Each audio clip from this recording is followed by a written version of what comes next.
Hey, my name is Joe. And I'm Mary Beth. And this is the best of Gen X. We are in our 40s. And we're siblings. We'll talk about adulting in a world so different from the one we grew up in. So excuse us while we save a generation. One episode at a time. Let's go.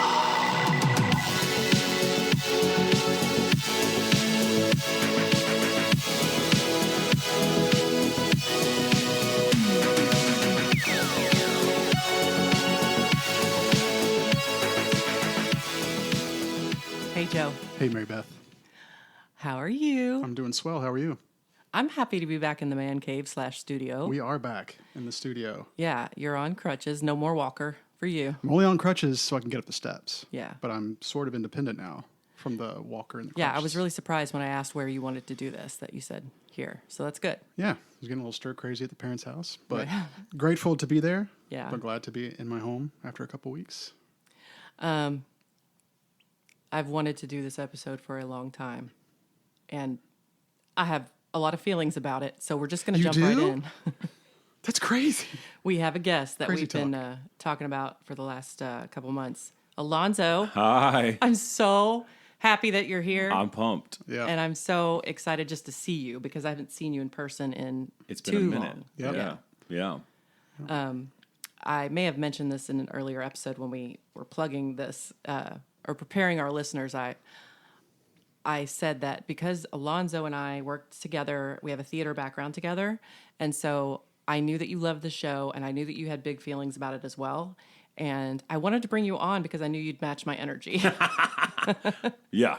And then because I know him through social media and through you, when you first mentioned him as a possible guest, I was like, yes. I was like, that's perfect. Because I in knew that fact- you guys would be so passionate about it. I remember, and this seems like it was a while ago, but in the past year, I saw a Facebook post of yours where it was like a Saturday night, and you're like, Saturday night, Game of Thrones, why am I doing this to myself? Again. Yes, Yeah. again. Yeah. I knew there would be no shortage of like back and forth. Yeah. You know. So we are glad to have you, and let's get a clinkety clink, clinkety clink, Clink, cheers. Cheers. Cheers. to our Mine, guest. mine won't clink. Yeah, mine either, but we're here. Before we jump in, Alonzo, do you want to give yourself a little plug? Sure. What you First up of to? all, I'm just pumped to be here. Thank y'all. Very, very hospitable. So I actually do a podcast called it's the Three Dudes Talking Network. Nice. With myself, Graham Capito, and Zach Schultz. We have two shows that we do. One called Reality Rewind, where we talk about reality TV. Oh, fun. Awesome. Right, the big one is Big Brother. That's our I know you main love focal Big Brother. point, and new season just started. So check us out wherever you get podcasts. And then we also do Add It to the List. It's a movie podcast, so we talk about our favorite movies. We've talked about actually so much about we need to have you on. Yeah. On that one specifically. So there. we review, like we just reviewed the new Superman movie. Oh, I could review the hell out of some shit. Yeah, we're gonna do the Fantastic Four. Awesome. So I saw 3 movies this week in the theater, so I'm ready to go. Nice. That sounds awesome. Talk about what you're doing theater-wise. Oh yeah. So I have a theater company, Redline Performing Arts in Louisville. We're in our 7th year, which is that's crazy. amazing. It's what I do full time now. I do some other stuff on the side, but it's going really well. We have a production of Dreamgirls coming up in September at Actors Theater of Louisville. So Yeah, you're doing some serious shit.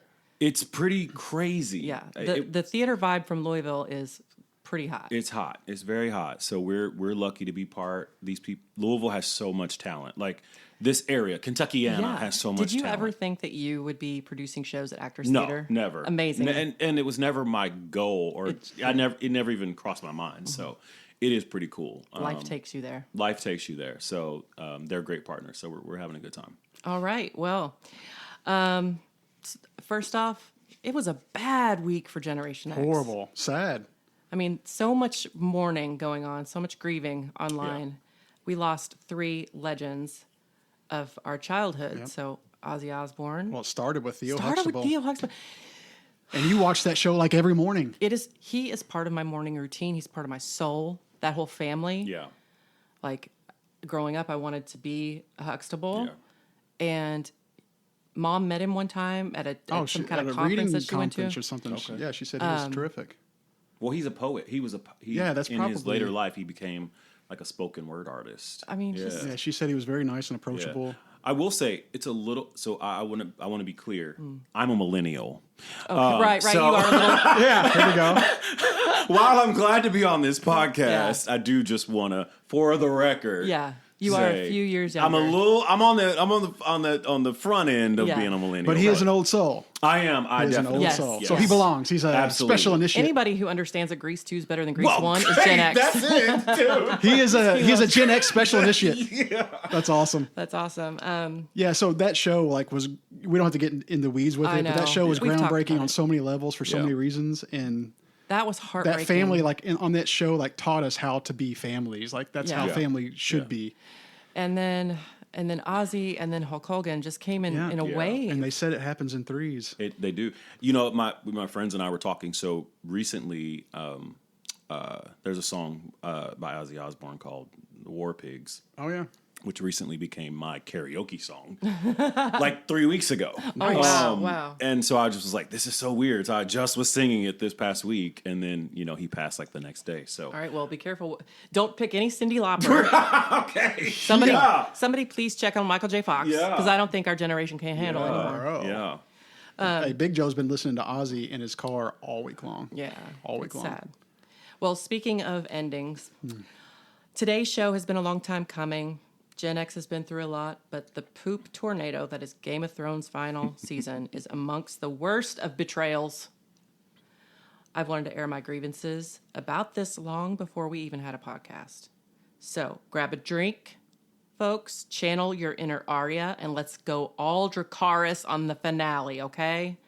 It's everything GOT got wrong, or our alternate title, Tragedies We Didn't Deserve. Joe, can you start us off? Yeah, Let's but put this in some context. But I almost did the background that I've been doing the last few while she's talking. I'm doing the used background that. music. Dracarys. Okay. So Game of Thrones, which by the way, when we first started this podcast, it was all in our head, it was all Gen X driven, the topics. But I do vividly remember the first week we did this, she had already Alonzo brought up just randomly. She goes, "Oh, by the way, we are going to have a Game of Thrones." It was already in her mind a year and a half ago. Already. Yeah. So it has to be on the it record. feels surreal to be here in this day. Yeah, it's you had been happening. talking about it. But yeah, so the series had started. The first episode date was aired April 17th, 2011. Yeah, so if you're a big enough fan of Game of Thrones, there's 8 seasons. So yeah, it started in 2011. The air date of the final season was April 14th, 2019, with Winterfell, the first episode. Oh my gosh, so that's Sheesh. Yep. 6. 6 years ago. Right before COVID. That does not feel like 6 years ago. I'm in such mourning still. Yep. It feels so fresh. Yeah, The wounds. And as we know, season 8 had 6 episodes, because I know we're kind of focusing on kind of how it ended. Yeah. But it had 6 episodes, and we'll talk about that. The air date of the season finale, which was titled "The Iron Throne," was May 19th, 2019, and there were 19.3 million viewers of the final episode. Wow. Now that's going to include the original broadcast was 13 million, and then the rest of it was streaming and all this other stuff. So, but in total, almost 20 million. Well, and just oh, go ahead. no, go ahead. No, I was just going to give an overview of season 8. Yeah, go for it. Yeah, so basically after 8,000 years of standing between the 7 kingdoms of Westeros and the lands beyond, the inevitable has finally happened, which was, as we all know, the wall has been breached. Right. And the army of the dead, and I think at this point it's numbering over 100,000, including the White Walkers, is heading straight towards the north. And all the while, control of the Iron Throne is still being contested. So all the while that's happening, Yeah. So people are still bitching about who should be on the throne and who shouldn't be. at the end of season 7, we had a year and a half Yeah, to prepare, it was a long time. to theorize, to think about it. Let's start with the beginning. Alonzo, when did you start watching the show and why? Because of you. Because of me? Yes. So I came to your house. This was during COVID. So during the pandemic. Oh, yeah. And you had been a big Game of Thrones watcher. People around me had been a big Game of Thrones. I was like, I don't know. I don't think it's for me. Right. And you were like, you have to watch it. And then Josh joined in and was like, you got to watch it. It's great. Josh, he's. Mm-hmm. And so I was like, so I literally went home that night and started watching it.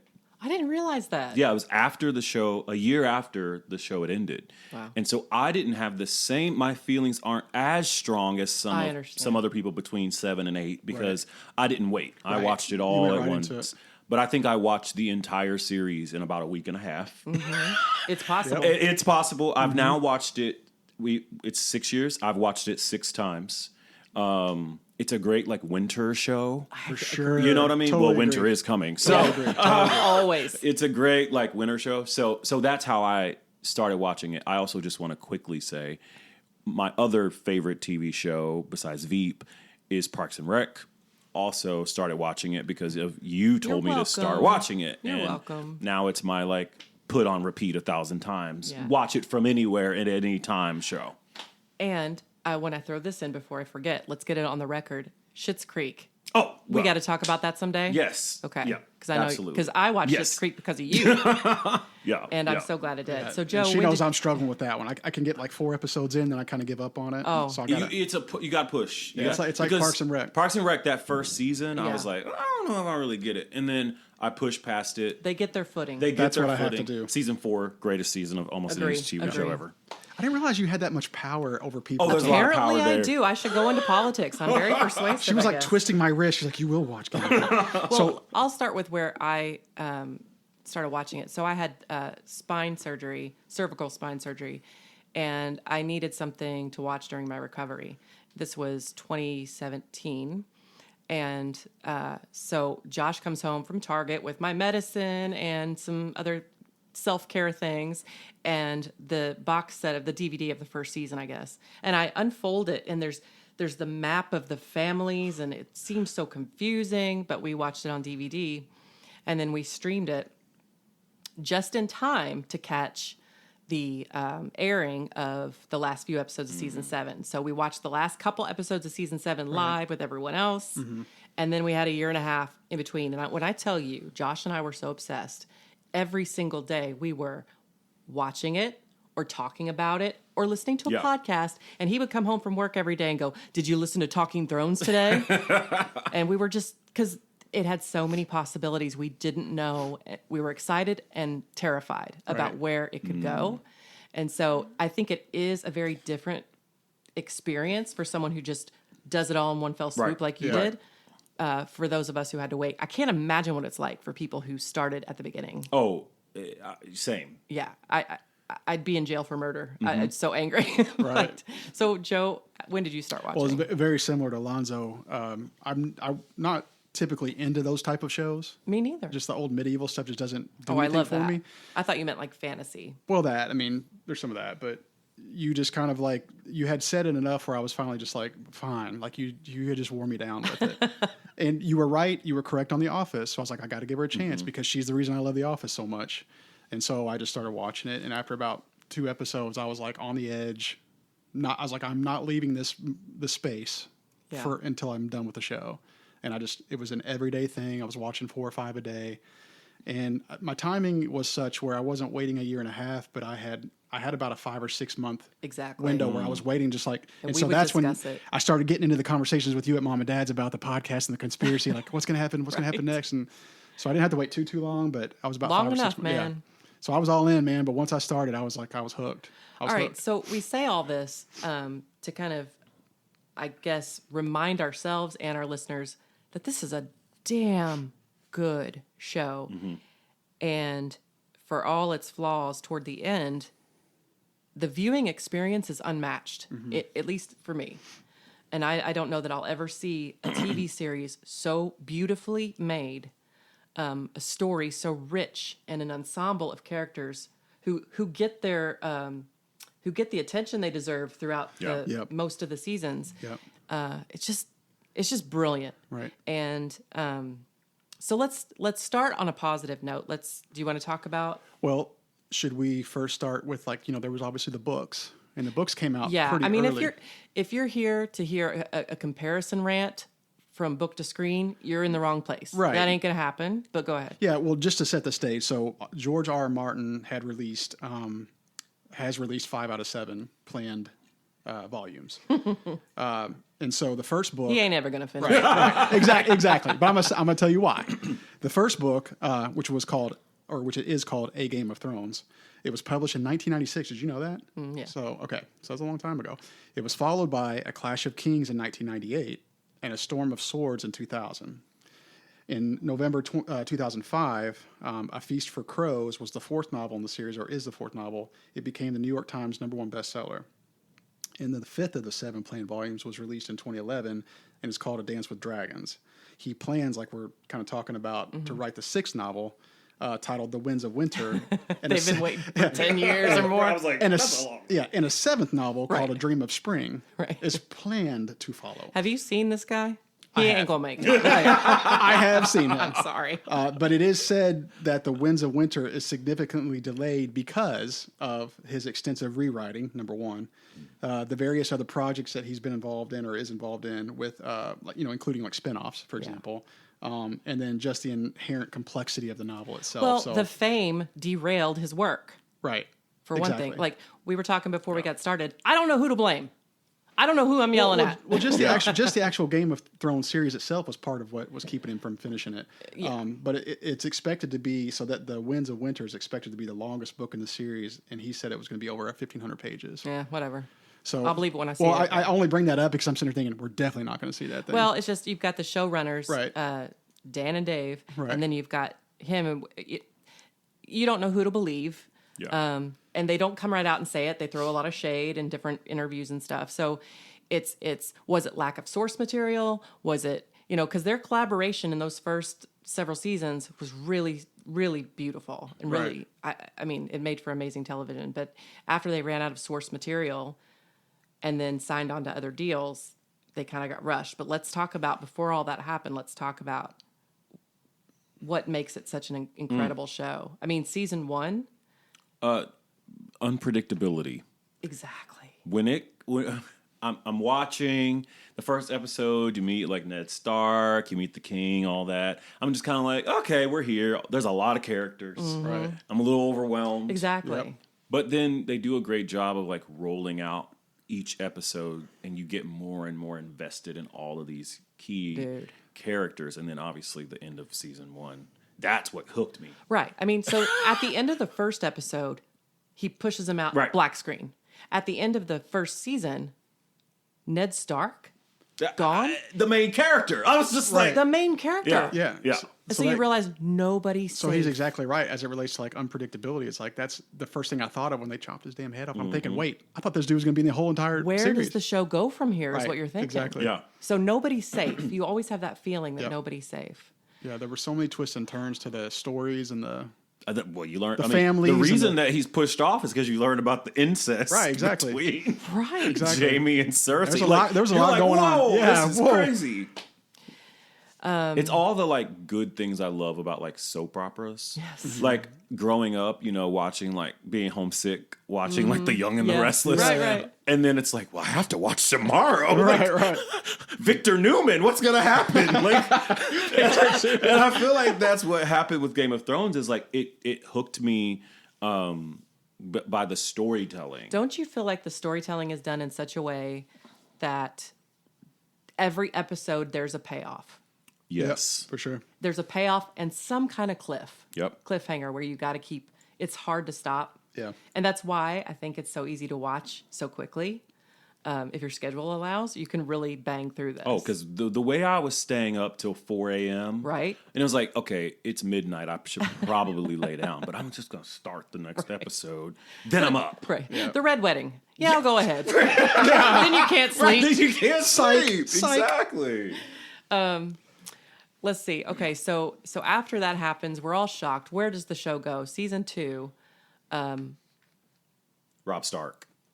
Yeah, it's all about Rob Stark, Catelyn, trying to find the girls.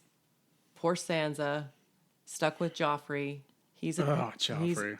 Oh, You know what? I it's hard to remember at this point where I heard this. I guess it was in one of the documentaries about the show, but it said that they loved that kid so much. Like he's the sweetest person and fun that everybody was in tears the day he did his final scene. Wow. Because they didn't want him to leave.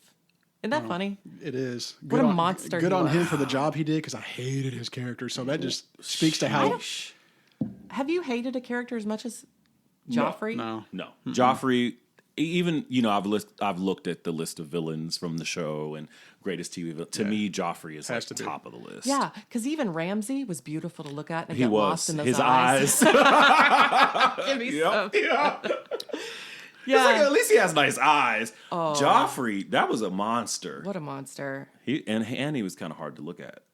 Yeah. was. Something about his hair. It was a weird, like they cast the perfect person. Yeah. Yeah. That's a good point. He looks even worse today. Does he? Yeah. Maybe I shouldn't say that. But We don't want to hurt his feelings if he's listening. I've seen him in something recently as dark hair, which is a little bit better. But yeah, he did that part just chef's kiss because we hated him so damn much. But and his death, well deserved. But yeah, the payoffs just kept coming and kept coming. Season 3, and that's I think that's the first episode of season 3, right? It's the first episode of season 4. Season 4 is okay. a fucking banger. Okay. Because season 4 is like Tyrion and the trial Yeah, and yeah. the mountain and the Oh, viper. right. And then the children at Brienne and the hound. I just think that's what I think the writing was so good early on, where it was like nothing was obvious. It's like it goes to the unpredictability part. It was like Yes. the writing was so good that you were always kind of like, oh crap, I wasn't expecting that. Nothing was Yeah. obvious. Yeah. It felt like, you know what I mean? You didn't know who to trust. There were so many like twists and turns and angles and Well, because it really was a game Right. of Thrones. It was Yeah. the heavy politics, Mm-hmm. but then also fantasy. How did they weave that together so flawlessly? And that's what I think that's why I loved it, because I love politics. I'm not a huge fantasy guy, but the politics of it, the storytelling, very similar to Succession. Succession is one of those shows, like a lot doesn't happen like there's not a lot of action, and a lot Yeah. but the storytelling, you're just like, what the fuck? Like this is So rich. It's so rich, and so I think they did such a great job in the cast. We were so invested. I mean, I was like personally invested in Jon Snow. Like I'm like, this is my guy. Yeah. Like We'll get there. I agree. I mean, even down to like the costumes and the locations and just the aesthetics of the whole. Yeah. It was just captivating, I thought. I was talking to Dad about this. He drove me to an appointment last week, and I was going off about it down the whole expressway because he's not seen it. He's seen some of it, and he was like, "The setting is just gorgeous." And That's I was amazing. like, "They didn't rely on all these graphics. Right. It was like Right. real locations." It seemed very authentic for that time period of what you Yeah. would visualize that time period to The be. production Nothing value. seemed Oh, yeah. artificial. Every episode. it's like you're watching a movie every week. Right. Exactly. Exactly. Exactly. Let's see. I'm trying to think of some of the best moments from the early seasons. And when I say early, I would say from seasons 1 to 5. I love 6 and 7, but I guess we can Yeah. take our time with that. I think one of the benefits of watching those first few seasons, you get to see, I guess, writers taking time. Like you said, not always a lot of action. The second part of the series is really heavily reliant on the action, but the storytelling and the character development is so beautiful in the first few seasons. And for example, Jamie, his arc. Oh, it's fantastic. Maybe the best in the series, honestly. Yeah, I might agree with that. They're like most impactful because he starts out as, he's the king's son, or not the king's son. He's the Kingslayer. He's this like beautiful man. Everybody loves him. He's won all these battles, blah, blah, blah, blah, blah. Sleeping with his sister. As all we the do. great things in life, right? As we do. And then to see where it ends and how it ends. And I actually just watched, I just rewatched this, finished it about a month ago. And so I just was so impacted this time by Jamie because he really starts to turn a new leaf, becomes this like He does. quote unquote good person. He does. And then at the end, he's going to be with Cersei. And like that's what he wanted all along. I don't know. I don't buy it. Oh, okay. I don't buy it. I don't think that's what he wanted. But if we're going to start with the good Okay. Yeah, I have some best go ahead. character moments, Jamie is a perfect example.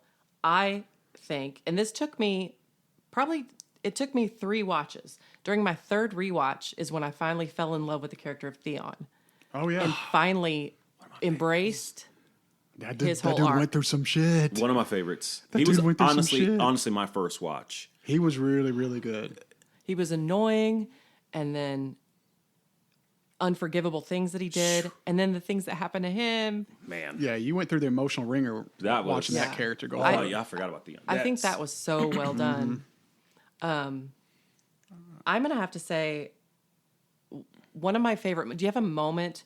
Because I have a couple of moments where I rewind. Oh. Just a scene or just a conversation. My favorite is when Brienne and Arya spar at Winterfell. That little dance Oh, that was cool. is so intoxicating to me. I rewind and rewind and rewind. I love that. I love that. The orchestration Yeah. Yeah. and the choreography. But I think Brienne's it. like that character's like non-verbally. She did such a good job with her acting in terms of like just by the way she was reacting, you could tell what she never thought of. needed to speak. Yeah, exactly. So she could tell how good Arya was, like what kind of a quality of a fighter she was just by her facial expressions and stuff. I thought that I was love super the cool. expression on her face when she kicks her. Right. And then she's like, oh shit. Yeah, right. Because she's so huge and Arya's tiny. But Right. but we also get to see Sansa's reaction. And she's like, we've not seen each other in years. My sister's a dangerous little shit. Yeah. Yep. for sure. Yep. And there's that dynamic going on. No, that's a good Well, one. I think Arya learns that about Sansa just in a different way as Exactly. well. No, that's true. Yeah. That's a good call. I have one. Season 2, the Blackwater episode. Oh, how good is that? Listen, my favorite part was Tyrion summons all his bravery and he leads the King's Landing's forces against Stannis' army. And then Dinklage, I think, was masterful in his delivery of this line. If you remember it, he says, "Those are brave men knocking at our door. Let's kill them." Kill them. I freaking love that I get part. goosebumps. Yeah. I love that part. Oh, he was Tyrion. I mean, Peter Dinklage in that role. Also one of the best characters. Oh, yeah. I mean, and he Yeah. saved the day. I mean, his mind. I think he always had people's best interest at heart. I think he was a complicated character, especially in the first couple seasons. But man, I think after Joffrey's death, I was like fighting for Tyrion. Like I was Team Tyrion all the way for sure. Exactly. He's so likable. When he kills his dad, oh my god. Dude. So good. I still get choked up when I watch him kill his girlfriend. The girlfriend, yeah. Oh yeah. Because we don't The expect... strangle? Yep. Yes. Yeah. And he's like, I'm sorry. God, that was so good. I know. It hits me. And he's won... Like he's won numerous acting awards for the show. One of the things I love, and I felt this very early on, I was like, this guy's so good, you forget he's a dwarf. 100%. It's not about that he's this little person. Like it's gone from your mind. Yeah. He's so good. Yeah, He's so good. Well, because I think his character, the way he portrayed it, he exudes strength and like everything he does. He's so confident. He's smart, and he knows he's smart. Yeah. So I think that helped me forget that part. Like unless they brought it up in like a line of the script, I forgot. Well, he had that his own struggle with his identity. Well, yeah, you think about where his character like started, where he talks about how he grew up with his dad, like basically resenting him. No love. Yeah, no love, and Sheesh. for his character to turn out the way it did, it just speaks to the strength, I think. But that was one of my favorite parts. Here's another favorite moment, and it's a small moment. I love when Tyrion and her right hand man, he kidnaps Tyrion. What the hell? Mormont. Jorah. Yeah. Oh, okay. So when Jorah and Tyrion are on the boat and the music starts to swell and they're going through Old Valyria and Tyrion sees a dragon for the first time, I rewind that moment over and over. It's so powerful. That was with the cement people, right? Like Right before. Yeah, right before that. Yeah. But you hear the flapping and then the music. Yep. It's kind of a percussion flute kind of thing happening, and it's just so magical. And you can see his whole childhood flash on his face. I think that's just such an incredible moment in the show. Yeah. What about Hodor? This one was. Oh, What about him holding the door? Oh, that was one of my favorites. Lord. So that's season 6. That's what season 6 is damn good. Yeah. But that's one of my favorite episodes. That's one I of mean, same. I wasn't a Bran fan. I wasn't either. I was a Bran fan. Honestly, most of the Stark kids I just felt weird about. I don't know why.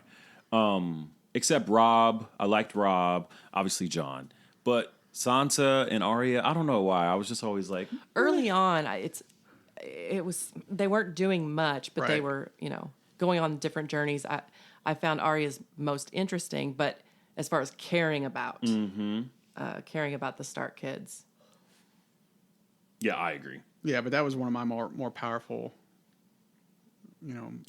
I think one of my my favorite moments, and one of my favorite characters, and I think one of the most brilliant characters of all time, is Lady Olenna. Oh my god, that chick is criminal.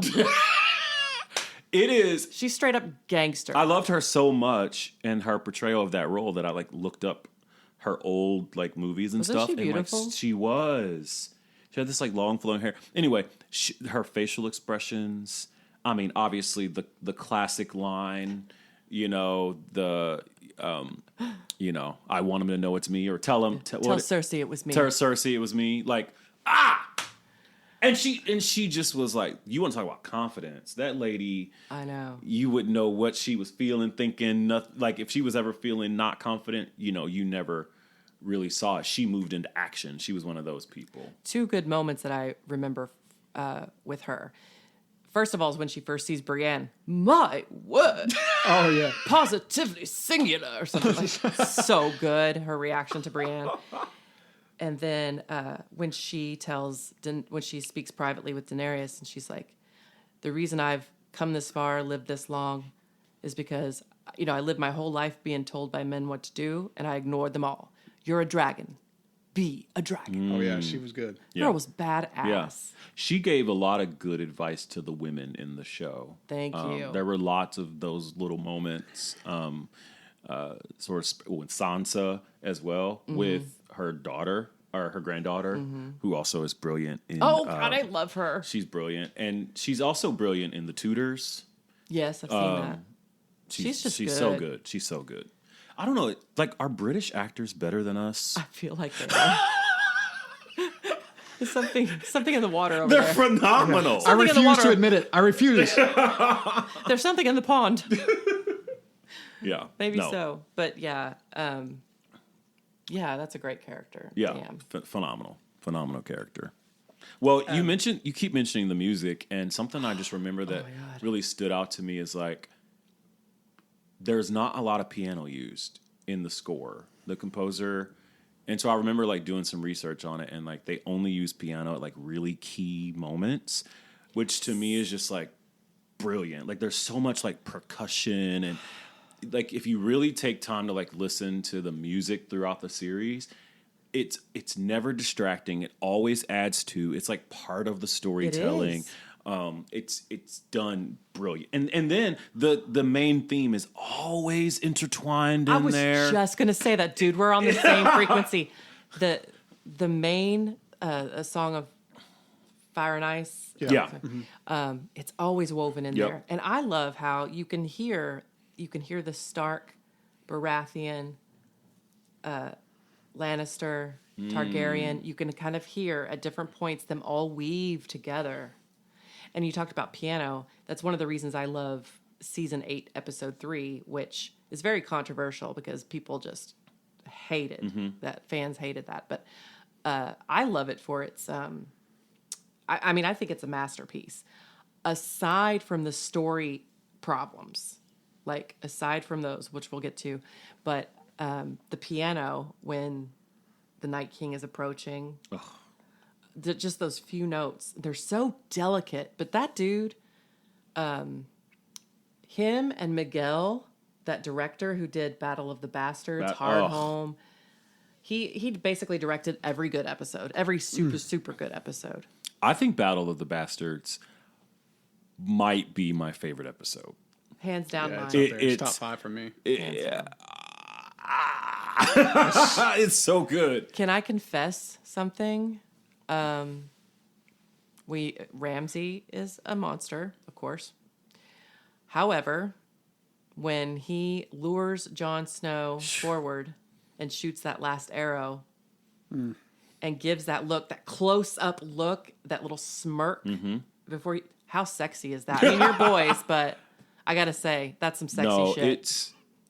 I think, I have so many thoughts about that episode.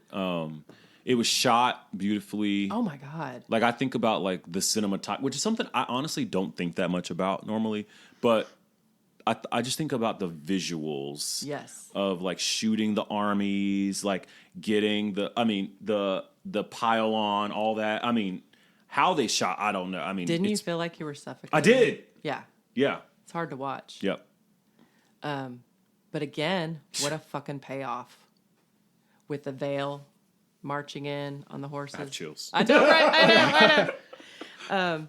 But I think the start of the battle is one of the finest in terms of cinematography that I have ever seen, will ever see. Yeah, I caught myself not breathing for about 20 seconds when I was watching that. Like, I was like, oh shit, take a breath. Yeah, exactly. You know what I mean? Because I was like, ugh. Yeah, and then just the horses in slow motion and the so music good. building with it.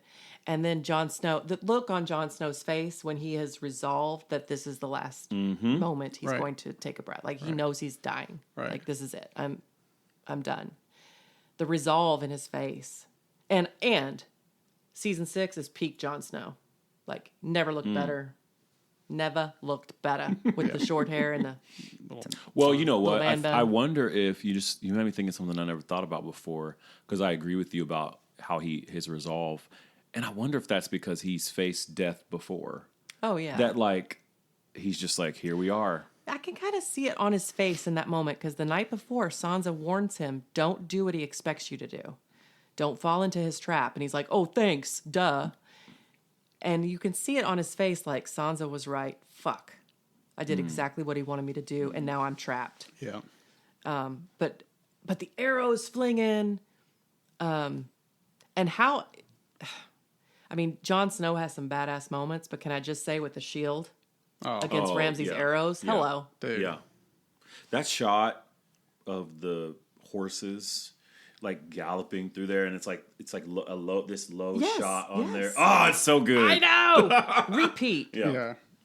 So good.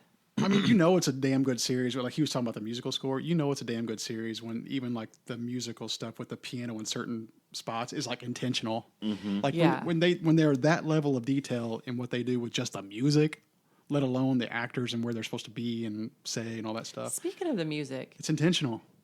can I just ask? I don't know if I could answer this question, but I saw it on TikTok. If you had to choose, which house is like your favorite theme as far as the music goes? I always thought mine would be Stark, but the more I rewatch, it's the Targaryen. I was gonna say my first reaction was Stark. Yeah. So deep and beautiful. It's haunting. Yeah, which is fitting for that family. Because winter is coming. Me and winter came. Been Okay, through some shit. like the Starks. But you know what? I mean, listen. About midway through the series, you start the Starks start to rally a little bit. You start to. Now, I'm not gonna lie. Wasn't a fan of the nameless, faceless. She who. What was it? Arya's whole arc there. I was not a fan of that. In the beginning. Wasn't. No. I think the first time I wasn't either. I mean, I was just kind of hanging on. Yeah. Because she's cute. And I cared about her because she's little. And I worried about her safety. Yeah. Yeah. But it wasn't until later that I was Team Arya all the way. Sure. Hey, yeah. but hello, when she got really good, she went in that dark room and blew the candle. Oh, my God. Oh, Season 6. That's I what I'm mean, saying. Season 6 Put that is on you right Yeah. there. fucking fire. That was tough. How do we feel about Arya killing the Night King? Like, do we feel like that was the right decision? Well, I do we want to rag on the show sorry, like okay. separately? Do we have any other fine moments? I mean, the Hound versus the Mountain was one of my, because I mean, a battle royale that we had been See, I didn't feel like that clamoring was for. necessary at all. really. The only I mountain needed that. you did. I needed that closure with those Okay, two. because I didn't think it was enough. I thought the strongest part of that story and that character was his bond with Arya. And I was sure that the ending would have him killing his brother to save Arya. as she went after Cersei. Right. That's what I expected to see. So I didn't need to see Clegane Bowl. I didn't need to see them fighting and wrestling. Game Bowl. And then falling into a pit of fire. I didn't need to see that. I needed to see him kill his brother to save this girl that he had become so attached to. But you liked that moment. Yeah, I just felt like I needed it for those two. It's like, come on, something's got to give. You spend the whole series with him talking shit about the Mountain, and Mountain being overly confident I'm better, and you know what I mean? It's just like, Yeah. We haven't talked much about Daenerys. Can I just say the end of her storyline in season 1 with the babies? Oh. You've got Jorah's footsteps, that shot of his footsteps, and then you see her all crouched down, and she's completely naked, and she walked through that fire, and they just crawl over her shoulder. And at first, I was like, "What?" Because I'm Right. If you're not into fantasy, Yeah. it's new for you. But I kind of love that. That's how the dragon storyline started in this show, and not like episode 1. Here's this girl with her dragon. Yeah. But it was like she came from. I'm not going to say nothing because she's you know, from the Targaryen dynasty, obviously, but she was property. right. And I mean, honestly, I wanted more of her and her brother at the beginning of the series. I actually thought it worked really well.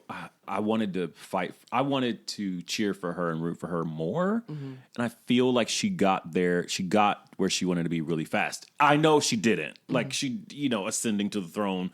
But like, I don't know. I didn't root for Daenerys throughout the series. I think I did more the more I rewatched, Okay. but I just love that moment at the end of season 1. Yeah, with no, the it is a great dragons. moment. Yeah. And I love that she used I think it's okay to say she used her body, her sexuality, her charm to win him over, and then she herself fell in love with him. It was just like she made the Yeah, best that's true. of the situation she was in. Now in the book, I mean, he was really sweet to her. It wasn't like it was portrayed in the show, but I just love that the two of them, ultimately fell deeply in love. And it's just kind of cool to see a show that portrays a woman using everything at her disposal. That makes sense. It's okay. Well, speaking of, another character we haven't mentioned is Melisandre. I hated that bitch. When I first watched it, I did. I did, yeah. But the more I've watched it, she's a character that I came to really respect. Why is that? I don't know. I think for all the reasons you just said about Daenerys, I think she used everything she had and I think she was like a pilgrim. Like she never had a home. Like she was just sort of floating by and always looking to belong. I agree. I just really, I don't know why that really resonated with me, that even with Stannis, even with she was just trying to be part of a tribe. Yeah. And and then when she dies alone by herself, It's kind of sad. after saving the day, Yeah. multiple times. Yeah, I was gonna say, how cool was it when she lit all those torches? I was like, badass. I know. Multiple times she came through in the clutch. Yeah. Right. Yeah, talk about a character who came a long way from the beginning, because you're just like, she gives birth to this shadow demon and he kills. So at first you're really put off by her, but I kind of fell in love with her too.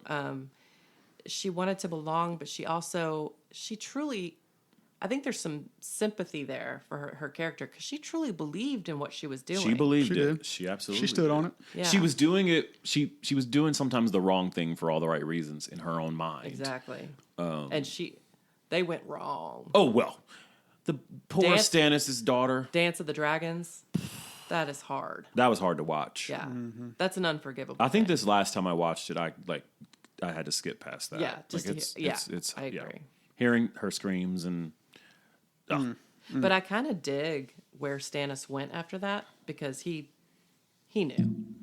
I think when he saw his wife, it was just over for Stannis after Yeah. that. Yeah. he knew, because he didn't start out that way, Yeah. and he knew that it was over. Yeah. For him. Just really quick, a character that I watched it 6 times and I still have no idea why they were there. And maybe I missed moments. Uncle Benjen. I know. Yeah. It's just he just appears out of nowhere. Did we ask for Uncle Benjen? Like, is he not dead? Like, what? Like, I don't know. Every time he pops up, I'm he's like, not very integral to the story. He's half dead. He comes Half and dead. saves Jon Snow. What is that about? Yeah, I never got that either. no. We talked about all the characters who've had these great arcs throughout the series. Uncle Benjen, nothing. I got nothing. Nothing. I'm sorry to this man. He did a good job. No. But no payoff for that at all. Yeah, no payoff. I think we're there. I think it's time to rag a little bit.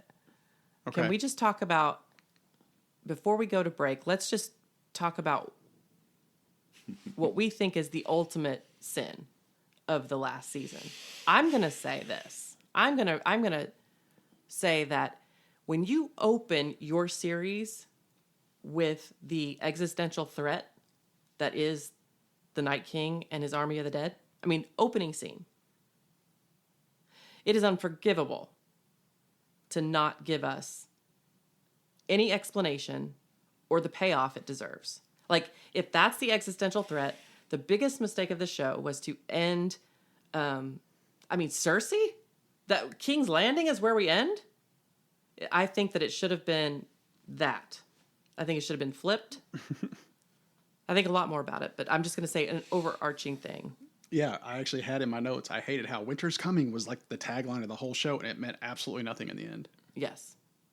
You know what I mean? Yeah. It's like this whole like terrifying world-ending threat gets like wrapped up in an episode, and there's no major characters dying and no real consequences. So it just... That's how I felt. And when I asked about Arya, because I felt like it sort of came out of nowhere, and you're like, oh, it's over. Like, Right. That's it? And then we have more story to tell, which was weird to me. So Super weird. And I think that brings us to what we ultimately want to bitch about. And like I said earlier, I don't know who to blame. I don't know if it's the author. I don't know if it's the showrunners, maybe a little both. But the writing was so bad, even though I think there are really masterful moments in season 8. I think that it was saved by the direction and by the music and the actors.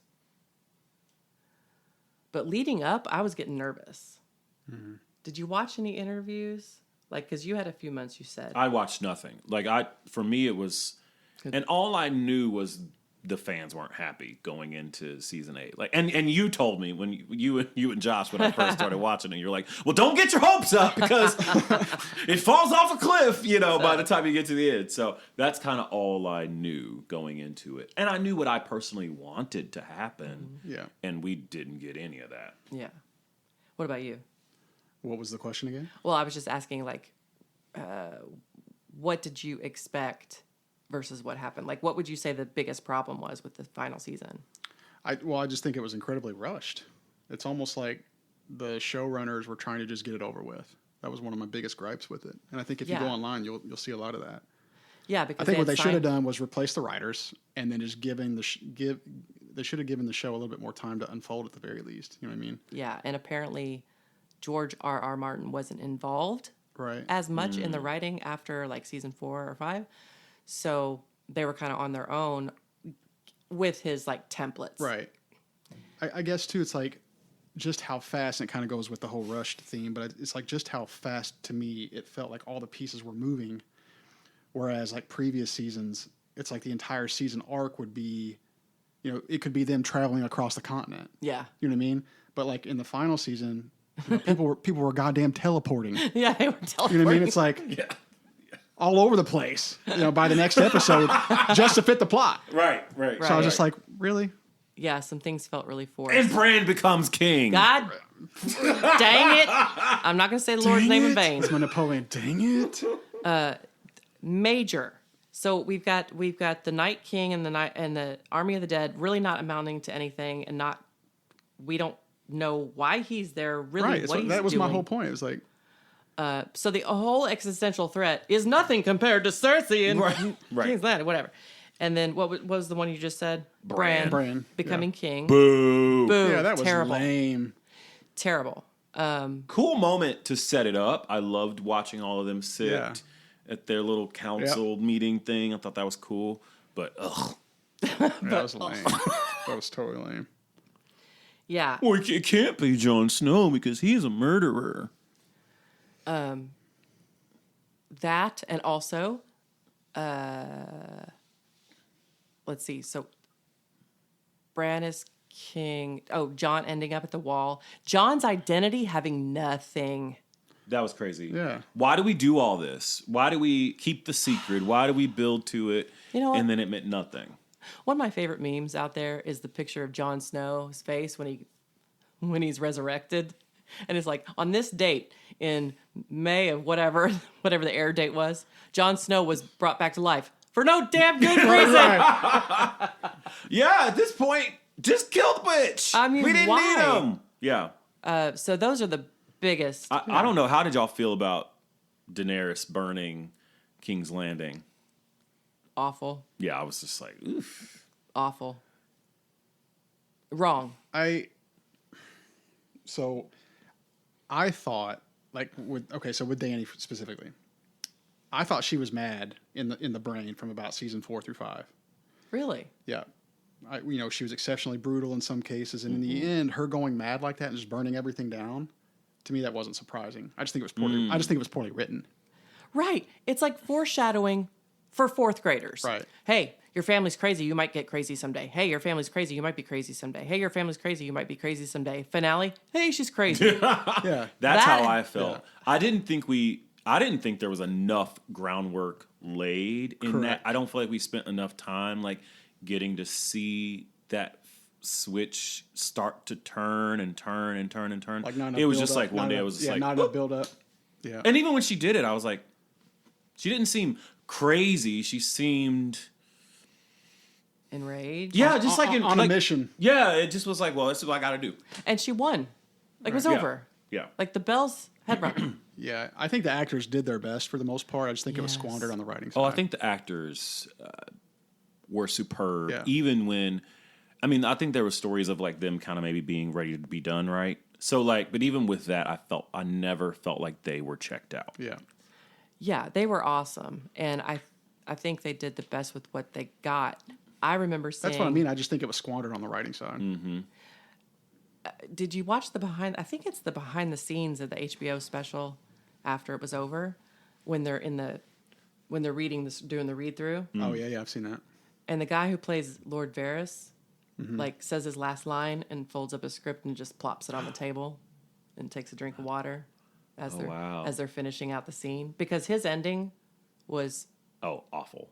Also another great character. I love that character. Agreed. Great character. Agreed. One of my favorites, like in my later watches. Yeah. That I was like, but his ending was awful. Undeserved.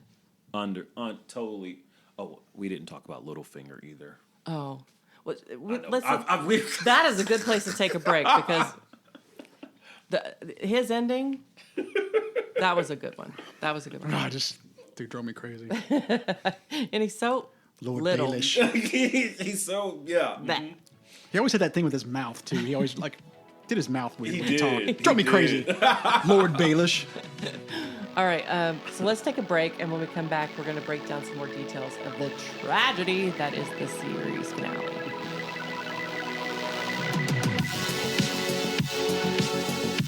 Hey, listeners. Do you like judging people as much as we do? Then judge us. To submit your criticisms and complaints about our show, you can reach us at gotohell@bazinga.biz. For all other comments, questions, or suggestions about future episodes, drop us a line. Send us a text from our website at thebestofgenx.buzzsprout.com and click on the link just above the show notes. Or email us at thebestofgenx@gmail.com.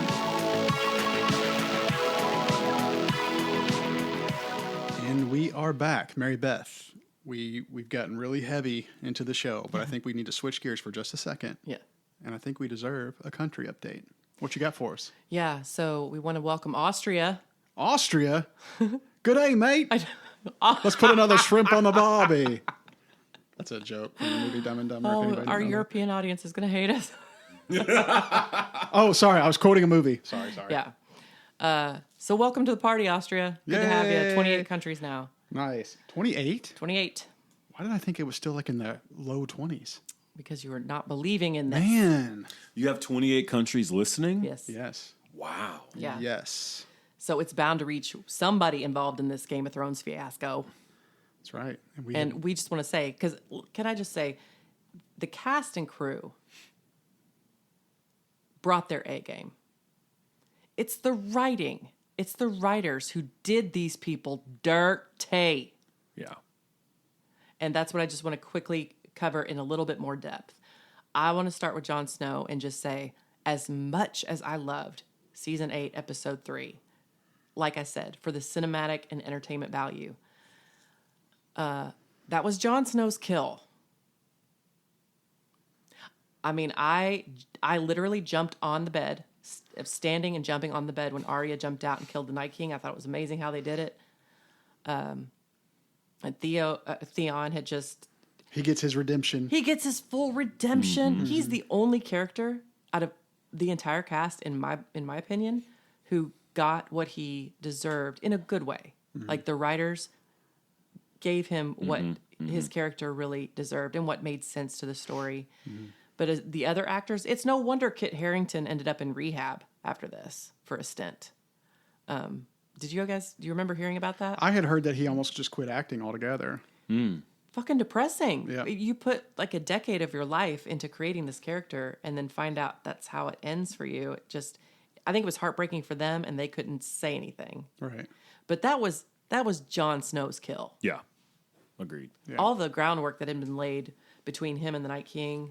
He's the one who rallied the North together and the wildlings. Why do you think they went with Arya?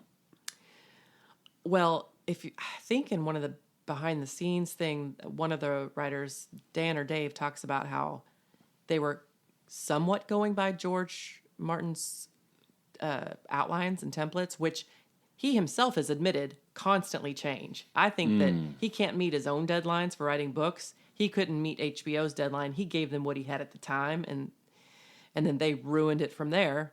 But I think they knew in season 6 that she was going to end up being the one, which you would think would give them more time to make a connection. Yeah, I felt like there was no connection to Arya. It was cool. Very cool moment. Cool. But yeah, it felt out of place. And the timing of it was odd as well, just where it happened in the season. Mm-hmm.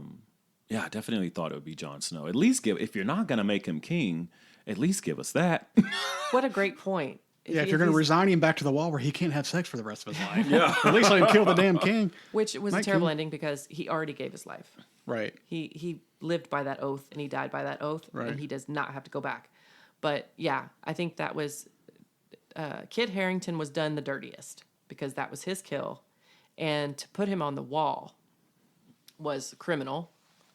And it didn't make any sense. And can we just talk about the people making these decisions? The damn council. Can you tell me why? I've got this written down. I was venting. Okay. Here she goes. Here she goes. Let's play along with this whole nonsensical outcome. Like if you accept the ending as it is and work your way backwards and try to justify, let's just play along. Tell me why the council who gets to determine Jon Snow's fate includes Bran Stark, who claims to know he's there to be made king yet. That isn't a glaring conflict of interest. And he also told Tyrion he doesn't want anymore. And he also told Sansa, I can't be lord of anything anymore. But most of all, why does it include 2 of the biggest nincompoops in the entire story, Robin of the Vale and Lord Edmure? What the fuck? Yeah. Like, what the actual They even fuck? lean into that. They even, with Edmure in that moment, they do that little thing where he stands up as if he's like ready to be king. They're all like, really? Sit down. And I'm like, that tells us he's not qualified to be at this seat. Right. Yeah. And Tyrion essentially gives like a TED talk of that Bran is going to be the... I mean, I feel like they... Well, I've always made the joke that the showrunners just like paid an NYC second-year film student to do this last season when they went off to the Caribbean. Or one of the showrunners just sat there with alcohol one night and stayed up all night and brought out that Tyrion shit. because he was fitting square pegs into round holes with that stupid monologue. For sure. Well, I think the smartest person there was Sansa. Yeah. And to be like, okay, well, the North's going to be independent, and she's like, no shade on you, bro. Yeah. But we're going to do our own thing. And I'm like, why wouldn't everyone do that at this point? Exactly. And I mean, weren't they all kind of in agreement that she needed to be dethroned? Oh, yeah. I mean, yeah. So why does he need to be punished? Because Grey Worm wants him to be punished? Well, where's Grey Worm going? He ain't even going to be there. So what do we care? That's a good point. Why is he calling the shots? Right. And just why are these people calling the shots? If everyone agrees that what she did was wrong, Yeah. then why are we punishing Jon Snow? Right. That gets me more than anything. So he was done the dirtiest. I'm not Who going to else was lie. done I rolled dirty? my eyes real big when Bran said, "Why do you think I came all this way?" That was lame. So lame. God. All right. Okay, we get zero insight. Zero. I think the writers kind of wrote themselves into a corner. We get zero insight into the Three-Eyed Raven's importance in the larger context of the story. Mm-hmm. We get no real explanation as to why the Night King is after him, save for Samwell Tarly's theory about the world's memories. You know, because he's I do remember that he part. wants the long night to never end. He wants the world to end or whatever. It was one line. Fucking terrible writing. And the actors, bless their hearts, That's like what I said. They did the best they could. did the best they could. And let us not forget, because you talked about not really caring about Bran's story. Let us not forget that Brandon's storyline was completely absent from season 5. It didn't make one damn bit of difference to the larger story. You didn't even realize he wasn't in season 5. Honestly, you saying it right now, I'm like, oh, didn't he wasn't? I didn't remember. I didn't either. Newsflash. He's not in season But that- 5, and you didn't even notice. That proves exactly. Wow. If you don't notice, that proves that it was pretty inconsequential. But he ends up so he's you don't miss anything in the larger story with him being gone. Yet not only does he end up being central to the fight against the Night King, but he ends up on the throne as well. He ends up being the man. What the what? What is going on? Okay, I have a theory. I have a theory that writers, especially ones who, skyrocket into fame, can become very cocky, and they can fuck things up in a story just because they can. But they'll call it subverting expectations. Okay. I feel like that's bullying.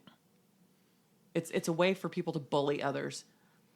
Writers who were nerds in high school couldn't get laid, picked on by the jocks, and then they have everybody's waiting with bated breath of what they're gonna do, and they're like, they'll never see this coming. Prince who was promised. You should be a writer in LA. You should be a writer. You should be a show writer. Really? Yeah. Yeah. Here's what I think should have happened. I'm being for real. I think that we got the prince or princess who was promised. Mm-hmm. I really thought that they would, because what did they foreshadow? I'll never have children. I'll never have children. I'll never have children. So what do you think? She's going to get pregnant. I thought their child was going to be the prince or princess who was promised, because we couldn't have both of them on the throne because of reasons. Mm-hmm. And then, so either she died in childbirth while he was fighting in battle, or he died fighting in battle and she had the child, and maybe she died and it was their child who ended up on the Iron Throne. Is that what you wanted to happen? Like, what did you want to happen?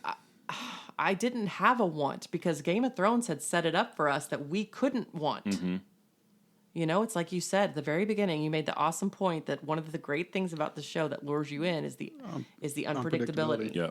Okay? So I went into it for a year and a half thinking, it's not about what I want. It's going to be a crazy ride, but it's what makes sense. And I was prepared emotionally to lose special people. Yeah. But I thought that part to of his point at the beginning, if Ned's going to fucking die, right, nobody's safe. Yeah, so I expected to lose one or both of them. And I didn't even think that the aunt nephew thing was going to be a big deal because we watched the brother and Right. sister fuck through the whole series. Right. So don't tell me that incest is suddenly going to be a problem. Right. exactly. Exactly. Okay, for a father he didn't know and a brother she didn't know. Yeah. It's very irresponsible of them. That So part. irresponsible. It's unforgivable. Yeah. But I just thought that their child, because they kept foreshadowing. Right. Yeah, What that's a would great be- point. Who else was done dirty? Cersei. Yeah. Cersei's death. She deserved more. How? I just think her death could have been a little bit more epic. Yeah. She died like a whiny little puss. She did. You know, it was like a rock slide hug.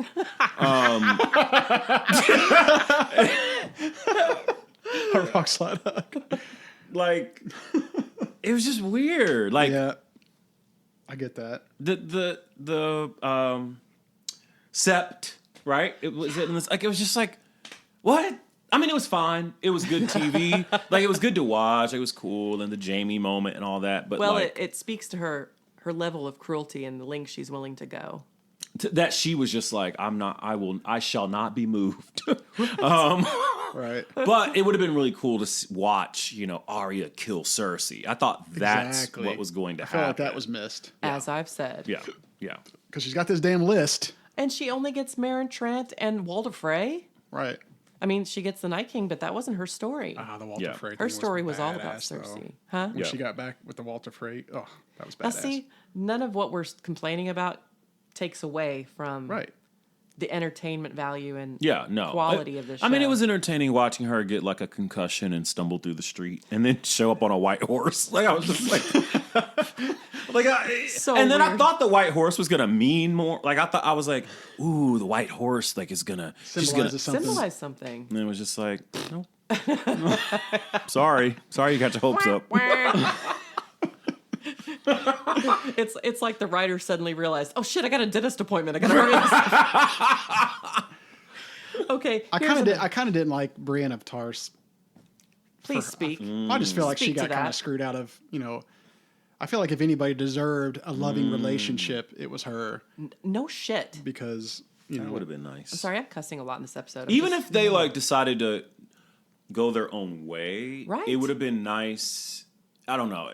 And then I hated that like she was writing the history and maybe it was supposed to be like she's taking charge of like, you know, what's Hamilton line, who lives, who dies, who tells your story. Like she decided to, I don't know. Here- here's my- she here's was my giving thing. Jamie something he didn't deserve. right. But of course, Jamie, that actor, didn't get what he deserved either. I mean, to go through what he went through, he was done dirty. Yeah, I think with the Brienne thing, the main thing for me the rub that I had was, obviously she's like this huge woman that everybody kind of like, digs at her about her size and like you shouldn't be doing man's work. She's a fighter and a great fighter. I feel like she spent her whole adult life protecting others. You know what I mean? And then at the end, it's like that was her chance to like be protected and cared for by Look, somebody else. Good point. That's Look, good. I feel you 100%. Like it was her life's duty to take care of, You remember when they protect. went to Dorne? Yeah. And Jamie said he wanted to die in the arms of the woman he loves. I thought he would be one that we lost during the Battle of the Long Night. I thought that he would die in Brienne's arms Yeah. during that battle. I just felt like she wanted that. and I Do we felt- need to write this show? Yeah. Write a show together? I felt like she wanted that and she deserved it. Yeah, that's what I was saying. It was never about like I want to see them together in the end. I was really surprised by That would that. have been nice. Like Yeah. had he died in her arms, and you're just like, Because because the love that they had was more rooted in respect and friendship and trust and it wasn't really about sex. So I was honestly very surprised that we got to see them hook up. Yeah. If anything, I wanted to see Brienne with Tormund. yeah. I mean, I want my husband to look at me the way Tormund looks at her. Yeah. She was a meal to him. Yeah. I think it would have been cool to see them end up together in some way, even if she had to say goodbye to Jamie, who she really loved, because Right. their love was different. Yeah, it was different. And I guess the writers were like, at least she became a knight. yeah, that was great. That was actually great, and that was another that was another piece of season 8 that wasn't an epic failure. That was a pretty beautiful moment. Yeah, but but to have Brienne crying, I was gonna say when she's crying when she realizes Jamie left, I just hurt for her, man. Well, why do that to her character? That's not who she is.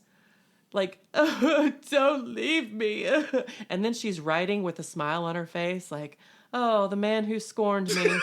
Here's his legacy. I'm going to make it sound great. Yeah. That bullshit. Yeah, you tell me what what would you write about, Someone men, like, come on, it's just, I'd be like, this motherfucker. Right.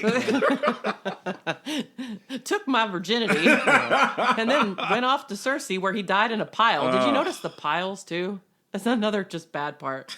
When Tyrion's walking through, it's like they could have just stepped 3 feet over. I thought the same thing because I'm like, how is Tyrion, the small person, just able to get right to them?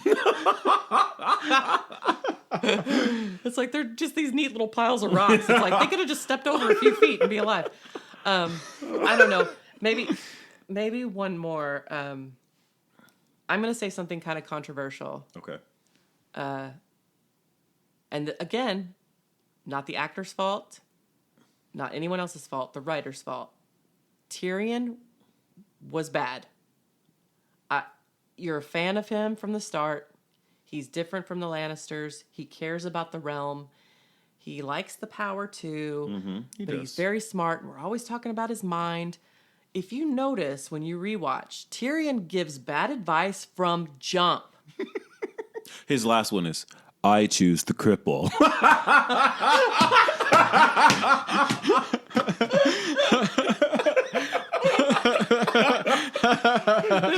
If I had taken a drink, it would be spit out on the floor. I mean, seriously. Yeah. Because every bit of advice he gives ends up bad. And yet he finds a way out of it, like, when Daenerys is gone and kidnapped by the Dothraki in season 6 and they're without her, and he says, let's do this. And Grey Worm and Missandei are like, you can't deal with these people this way. They only know one language. And he's like, no, it'll work. It doesn't work. They burn her whole fleet and all that shit. Like, bad advice after bad advice after bad. Casterly Rock, they weren't even there. I mean, he just... That's true. That's true. That's true. But you don't notice because you love Tyrion so much. But I told you a couple weeks ago in this rewatch, I had a couple of breakthroughs. That was one huge breakthrough. I'm like, Tyrion is very smart, but the writers did him dirty by making him dumber and dumber and dumber. He goes from like the smartest man in the realm to like a court jester, jester at the end. Oh, I do kind of love though that it ends with the joke. Yeah, I once walked into a bar with a honeycomb and a jackass and a honeycomb or something like that. That sort of running joke. Yeah. But damn, he's my final done dirty. That's interesting. Because that's a good point. His character's so smart, and then he just gets Mary Beth, you have such a fascinating mind. dumber. And I wish I dumber. could have watched the series inside your head. I don't know that I could. Hey, I don't know that I could have kept up. I had a year and a half to think about all this and picture it in my mind, and it was beautiful. My ending was beautiful. I don't. That's so funny.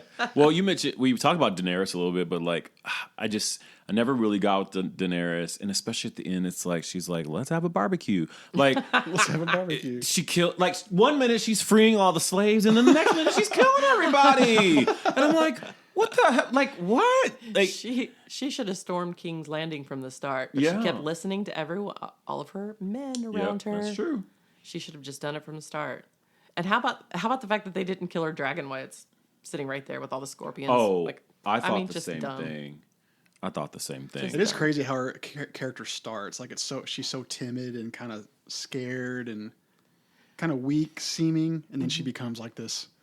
I'm just going to burn the whole fucking... Yeah, and that's one of the reasons I love her, Right. and I think the fans loved her is that she interesting change, the way that she evolved, shift, and it was all within her, Yeah. I mean, with the guidance and help of Jorah, getting her acclimated to this new life that she didn't ask for. Everything came from within that girl. Yeah, she had it. She had the goods. Yeah, she did. And they did her dirty. Certain moments and bad experiences that she had going through the whole show. It was like that I think it just finally she just finally had enough. You know what I mean? Well, that's what they want us to believe. Well, that's as a viewer, that's kind of the way I felt. Was like, okay, she starts out this way, and then she's been through some shit. Yeah, but they make her crazy in like one episode. That was my issue. Is like, had we built to it better, or had she personally killed civilians? Like, we saw her come through the town, like slitting throats and stuff. I probably could have gotten a little bit more with it. Like, I don't know. Ultimately, though, Bran is the worst. That's my thing. Like, he sees all but says nothing. Like, it's just like, and we don't know why. Like, we don't really care. I got to give him this on that one. He is the most boring character I think in the whole show. What? I know. How about when Daenerys walks into Winterfell for the first time and they're doing their greetings and he's like, "We don't have time for this." That does happen. That's funny. Oh yeah. Like anytime I saw Bran show up on the screen, like when it was his scene, that was my break. I'm like, okay, I'm gonna go get up and get another drink. Right, and I feel like the door in season 6 was the only was the only. That's what I say. After the door, I didn't care about Bran anymore. Yeah. Right, I really didn't. Just I'm like, let the fairy people get him or whatever. It's just like, I don't care. No connection, no real understanding of all that, and how he ends up on the other. It's absolutely criminal. Also, why didn't the Night King kill Bran? I feel like he had multiple opportunities to kill Jon. Like, he's right there. Bran's a damn gangster, man. Yeah, who knows? But damn, I feel like I could go on for days. Do you think Game of Thrones is the greatest TV show of all time? Now, maybe I think about the body of work, not just the last couple episodes. No, I was going to say not yes. just the ending. I was going to say yes. It's a hard question to answer because you ask yourself, and I guess I did with you. You ask yourself, would I want anyone I care about to go through this? Mm-hmm. Is it worth it? It's worth it. It's worth it. I think it's the greatest show of all time. It's worth it. I think it is the greatest drama of all time. Agree. I don't know that we'll ever see any finer piece of work. Season 8, we got like 4 movies, essentially. Yeah. I think if you stop at season 8, episode 3, you're good. I'll Which episode is 3? The Long Night. Okay. The battle. Again, story is all wrong, but it's just so perfectly, masterfully done. Yeah. And we forgot to mention when Daenerys buys the Unsullied. How great of a moment was that? That was a great moment. God, That's when she really grabbed me. I agree with you. That was powerful. That's when I was Team Daenerys. And to see Grey Worm and what's the girl? Sunday. To see their loyalty to her because she gave them their freedom. Exactly. I think was very powerful. Yeah, the ending they tried to sell us, we couldn't buy it because Daenerys was not that person. Yeah. Yeah, I hate to just I hate for all three of us to say the same thing, but to me it is for sure. Because like all the other shows that I say are my favorites, like just the fun comedy shows like Big Bang and stuff like The Office. To me, that's just like a fun stress reliever for me.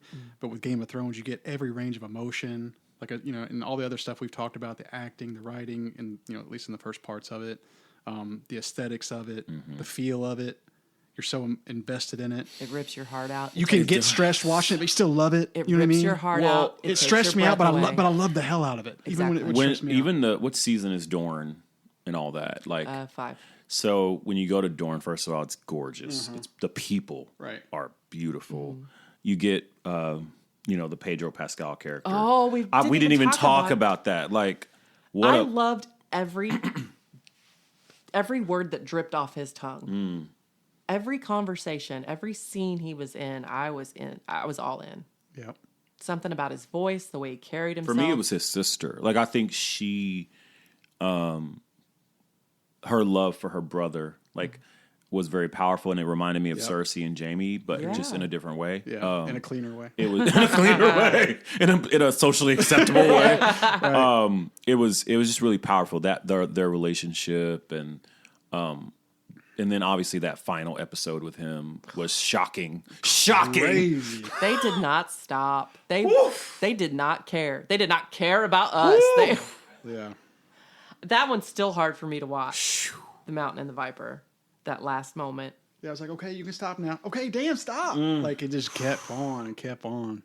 Oof. They are unforgiving. Yeah. Like, relentless. That was probably the moment that reminded me the most of the end of season 1. Like with Yes. Ned Stark. Yeah. Like, Good call. Yeah. yeah. And I think it goes down in history with the Red Wedding. Yeah. Yep. Those really shocking. Okay. Shocking endings. Okay. The Red Wedding. Bruh. I remember literally watching it, sitting in my bed, like legs crossed, probably eating something, and being like, "What the fuck? Like, what did that just happen?" And like not being able to like move after, and it was the middle of the night, Yeah. and I just remember like screaming at my dogs. My dogs being like, what the hell is happening? They're freaking out, and I'm like, no. And then you just kind of you sit in the silence. Yeah. In shock. That silence. It was shock for me. Yeah, I was frozen. It was funny. Yeah. It was funny because when I first started watching, I remember because me and Mary Beth would be texting. I'd be like, "I'm on season 3 now." And the first thing she said, she goes, "The Red Wedding." Right. Like, the first thing she said. When I was watching it, because I was doing live Facebook Right. updates, and people were just like, "Oh, just wait," and I'm like, it can't get any crazier than it all. crazy. And then the Red Wedding came, and Hey, do you remember this? We talked about the music being such a central part of it. Do you remember when I was talking you into Thrones and you hadn't started watching it? I sent you 2 pieces of music. I sent you Needle, Yes. and I sent you Winds of Winter. Yes. I think, yeah. Yeah, you did. And I was like, just listen to the music. I want you to put headphones on. I want you to really not be distracted. Listen to the music. That's only a tiny fraction of what the show is going to do to you. I remember that. I was mowing my grass and I was sending you these texts. See what I mean? It's a fascinating mind she has. To do that, I would never think to do that. You just watch things in a different way. I love it. Okay, Mary Beth. Who's that? You know me, Heehaw Jockenberry. What? Oh my God, we have a special guest. Mary Is he Beth. certified now? Heehaw, are you certified officially? I have officially passed all my certifications. I am a real live talk show host, or gay show, sorry. Damn it, I'm not certified. You got to go back to class. Yeah, I can't even get my intro correct. Mary Beth and Alonzo. I was wondering, when we do a show, a podcast about a TV show or something, I was wondering if Heehaw would make an appearance. Good to see you. It is good to see you too, Mary Beth. Alonzo, are you ready to be quizzed? I'm ready. Let's do it. I don't think you're ready. Who knows what our mom calls games of throne? Games of Thrones. I for sure would call it that because I'm Heehaw Jockenberry. Okay, Mary Beth, we are going to do a quick lightning round speed race quiz to the death. Okay. The winner gets to be on the Iron Throne. Finally. Okay, question number 1. Did we just shout it out? I can give you the multiple choices and you can wait, or you can shout it out. Ooh, I like multiple choice. As we all know, Mary Beth makes the rules as she goes. Just shout it out. If you don't know the answer, I will read the multiple choices. I'll let you read the options. Number 1. How does Gregor Clegane kill Oberyn Martell, the Red Viper, in their trial by combat? Does he poison him? Does he strangle him? Does he crush his skull? Or does he cut his head off? Crushes his skull like an egg. Ding, ding, ding, ding. That is correct. Number 2. What are the house words of House Greyjoy? Unbowed, unbent, unbroken. Winter is coming. Ours is the fury. Or we do not sow. We do not sow. Ding, ding, ding, ding. We do not sow. Mary Beth wins that one because Alonzo chose not to open his mouth. Sorry. Alonzo is playing on his phone. Alonzo. 5 options. Heehaw believes Alonzo is cheating because he has his phone in his hand. I'm not. Number 3. Which former ranger of the Night's Watch led an army of wildlings as the king beyond the wall? Was it Craster, Tormund, Giant's Bone, Mance Rayder? Mance Rayder. She would not let me finish because she... I am just teasing. You were so excited. That's right. I actually knew that one too. Mary Beth was using her hands to speak. Ding, ding, ding, ding. That is correct. It is Mance Rayder. Number 4. Who is Jon Snow's mother? Lyanna Stark, an unnamed prostitute. Lysa Arryn, or Cersei Lannister, the incestuous bitch. Shame. Talk about. But Heehaw got you there. Because I am the Games of Thrones expert. What is your answer? Lyanna Stark. Lyanna Stark. Once again, Alonzo, nowhere to be found. It was A. Shame. Yeah, Alonzo, if you need to go to the restroom, Mary Beth got this. Number 5. Who is the youngest of Ned Stark's children? Sansa, Arya, Bran, or Rickon? Rickon, who's in like 5 scenes in the whole series. Poor guy. Yeah, what the hell is he doing there? Hey, can we laugh at his growth spurt? He's like taller than Jon Snow. It's kind of like the Stranger Things cast. Right. Number 6. Which character, also known as the Lightning Lord, gets continually resurrected by Thoros of Myr after he dies? Is it Alistair Thorne, Jaqen Hagar, thank you, Barristan Selmy, or Beric Dondarrion? Beric Dondarrion. Ding, ding, ding. Beric Dondarrion. Good job, Mary Beth. And Alonzo tries to finish her sentence after she already said the answer. Alonzo, you're so smart. All right, this will be just me. How about that? Alonzo, number 7. Which of the following is not a name of one of Daenerys Targaryen's dragons? Dragon, Viserion, Balerion, or Rhaegal? Balerion. Balerion, Yeah. ding, ding, ding. Alonzo finally gets credit. He did, in fact, watch the series. I had to bite my tongue. Okay. Number 8. Jaime Lannister has a golden blank. Hand, sword, tongue, or chariot? Hand. Alonzo got it! Let's all throw up our confetti. Number 9. What is Davis Seaworth's nickname? Davos. Sorry. Davos. Is it hot pie, which is hilarious because I make the best hot pie in the land. Hot pie in the entire realm. The Onion Knight, the Hound, or the Sand Snake? The Onion Knight. The Onion Knight it is. Ding, ding, ding, ding. Number 10. What's the name of the band of assassins that Arya Stark joins in Bravos? Is it Brotherhood Without Banners, Faceless Man, Sons of the Harpy, or Second Sons? Sons of the Harp. Oh! Ding, ding, ding. Mary Beth is correct. It's the Faceless Men. Okay. Which Alonzo said was one of the most boring parts of the show, which is why he didn't know the answer. He wasn't paying appropriate enough attention. He was taking a break. Even Heehaw knew that answer. Number 11. When Lysa sends a message about Jon Arryn's death to Catelyn, what else is contained in the box with the message? Is it a lens, a dagger, a cipher for Lysa's secret code, or an onyx arrowhead? I actually don't know the answer. Ding, ding, ding, ding, ding. Well, I know the dagger was used to try to kill Bran. See, I told you they got harder as we go. Oh, I don't know if I got this. Are these from the series or the book? Do not ask Heehaw such questions. We might be in trouble. I'm just the host. What is it? It is a lens. Oh, that's the one I was like, it's not this. Great job, guys. Number 12. What are the words of House Tully? Winter is coming. Ours is the fury. Hear me roar, or family duty honor. Family duty honor. Ding, ding, ding. Family duty honor is correct. How can we contain this whole world in our brains? Like people, It is weird. I hope that, because we've been building this up for months, I hope that listeners will enjoy this episode even if they are not Game of Thrones fans. But to hear, like, as an outsider, what we must sound like. Family duty honor! Valyrian steel! Dragon glass! Heehaw thinks you guys are such dorks.